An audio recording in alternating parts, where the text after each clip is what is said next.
پاکستان تحریک انصاف حکومت بنانے جا رہی ہے، کچھ دن بعد حلف بھی عمران خان صاحب اٹھا لیں گے. سر بڑے چیلنجز کون سے درپیش ہوں گے پاکستان تحریک انصاف کی حکومت کو؟ دیکھیے، دو طرح کے چیلنجز کسی بھی حکومت کو پیش آ سکتے ہیں، ایک ڈومیسٹک، ایک ایکسٹرنل. ایکسٹرنل تو پاکستان بہت دیر سے گھرا ہوا ہے باقاعدہ، مطلب اتنے مسائل ہیں کہ آپ ذکر کرنے بیٹھے تو گھنٹوں چاہیے آپ کو. افغانستان کے ساتھ مسائل ہیں، بھارت کے ساتھ مسائل ہیں، بے پناہ مسائل ہیں. امریکہ ہماری جان کو آیا ہوا ہے اس ریجن میں، ہمیں تباہ کرنے پر تلا ہوا ہے، اس کے بارے میں کوئی دو رائے نہیں ہے.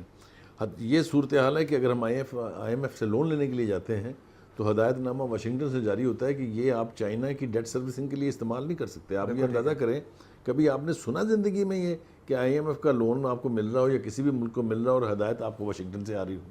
یہ ہمارے ملک میں ہو سکتا ہے. تو اس طرح کے خوفناک چیلنجز ہیں ایکسٹرنل. پہلی بات تو یہ ہے کہ عمران خان صاحب کو چاہیے ہوگا کہ ایک فعال فورن آفس وہ رکھیں، اس میں ایک تھنک ٹینک ہو، اس میں فورن ریلیشن کے ایکسپرٹس ہوں، تاکہ صحیح فارمولیشن آف پالیسی ہو سکے کہ بڑی قوتیں جو ہیں ان سے آنکھوں میں آنکھیں ڈال کے بات کیسے کرنی.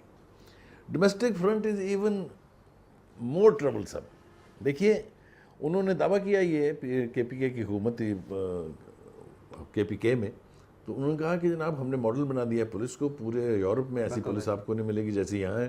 انہوں نے کہا کہ ہم نے ہسپتالوں کی تو پوری تاریخ ہی بدل کے رکھ دی ہے، اور ایجوکیشن کا تو ہم نے کمال ہی کر دیا ہے. تو چیف جسٹس صاحب تشریف لے گئے پشاور، واپس آ کے انہوں نے جو ہسپتالوں کی کیفیت بیان کی ہے، پھر اس کے بعد کون سا ماڈل ہے. بالکل صحیح.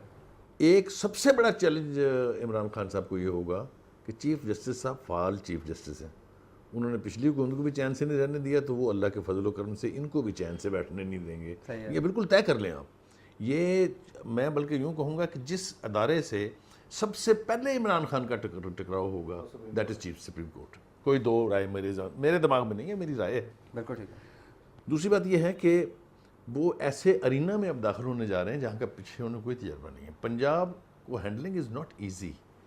یہی وجہ ہے غالباً کہ انہیں دقت پیش آ رہی ہے یہاں پر کون چیف منسٹر ہوگا. بالکل کہتے ہیں نا کہ گورننگ پنجاب مینز